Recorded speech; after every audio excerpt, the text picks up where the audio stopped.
Good morning dear students. प्यारे बच्चों, कल हमने सामाजिक विज्ञान इतिहास का पाठ नंबर 3 भाग 1 पढ़ा था। आधा पाठ हमने पढ़ लिया था। अगला जो टॉपिक मैं लेके चल रहा हूँ वो है वाइमर गणराज्य का पतन। कल हमने पढ़ा था कि नाथसीवाद क्या होता है, उसका क्या काम था नाथसीवाद का, हिटलर कौन था, वो कब जर्मनी का शासक बना। आज हम पढ़ेंगे आगे कुछ एक पॉइंट हैं वो वाइमर गणराज्य का पतन। 30 जनवरी 1933 को हिटलर ने जर्मनी का पद संभालने के बाद लोकतांत्रिक शासन और संस्थाओं को भंग करना शुरू कर दिया। जब हिटलर ने जर्मनी का पद संभाला तो उसने तानाशाही शुरू कर दिया। उसने जितने भी लोकतांत्रिक शासन थे और जो संस्थाएं थी उसको भंग करना यानी कि ख़त्म करना शुरू कर दिया। वो इनको अपना विरोधी समझता था, जिससे कि वाइमर गणराज्य का पतन हो गया। जब हिटलर शासक बना तो उसने कई जगहों पर आक्रमण किए थे, जिसमें से प्रमुख आक्रमण हिटलर के इस प्रकार हैं। पहला नंबर 1, 1933 में उसने रायलैंड पर कब्जा कर लिया। 1938 में ऑस्ट्रिया और हंगरी, ऑस्ट्रिया को जर्मनी में उसने मिला दिया। 1939 में उसने पोलैंड पर आक्रमण कर लिया और 1941 में उसने सोवियत संघ के ऊपर हमला कर दिया था।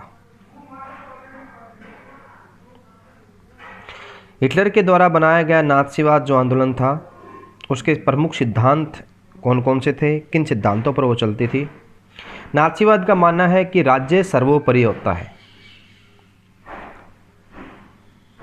लोग राज्य के लिए है, लोगों का काम राज्य के लिए काम करना है। समाजवाद और साम्यवाद को उसने खत्म कर दिया। जर्मनी के साम्राज्य का उन्होंने विस्तार किया था। ये नाथसीवाद के सिद्धांत थे।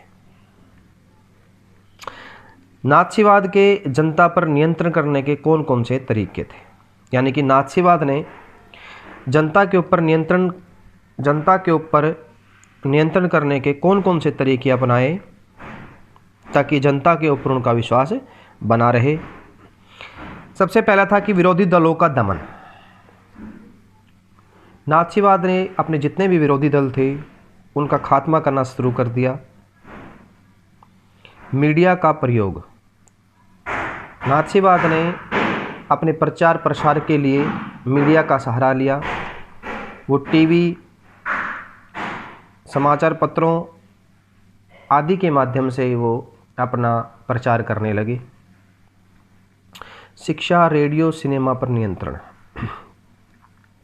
नाथसीवाद ने शिक्षा के ऊपर अपना नियंत्रण कर लिया। मतलब स्कूलों में, कॉलेजों में केवल नाथसीवाद के ऊपर ही पढ़ाया जाता था।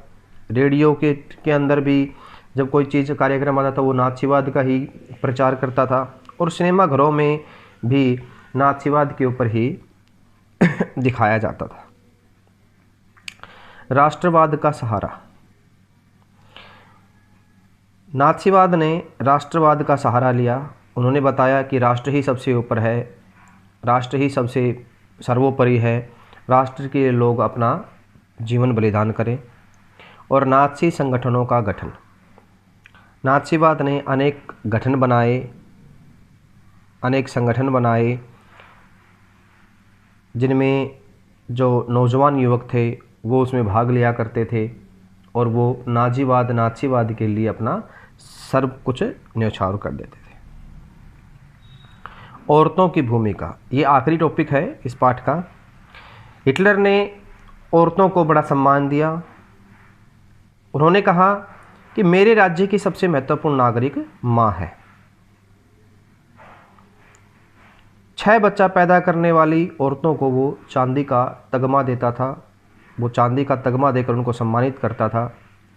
और 8 या इससे अधिक बच्चे पैदा करने वाली औरतों को वो सोने का तगमा देता था। वो मानता था कि औरत का समाज में महत्वपूर्ण योगदान है औरत ही ऐसे बच्चों को जन्म देती है जो देश के लिए अपनी जान तक न्यौछावर कर देते हैं। तो डियर स्टूडेंट्स, ये था हमारा सामाजिक विज्ञान इतिहास का पार्ट नंबर 3 जो आज ख़त्म हो गया है। मैंने आपको पार्ट नंबर 1, पार्ट नंबर 2 और पार्ट नंबर 3 के जो वेरी शॉर्ट आंसर्स थे, क्वेश्चन थे, वो मैंने आपको बता दिए हैं। आप लोगों ने कर भी लिए होंगे अपने फिर नोटबुक में। कल हम ज्योग्राफी का फर्स्ट चैप्टर हम पढ़ेंगे। धन्यवाद।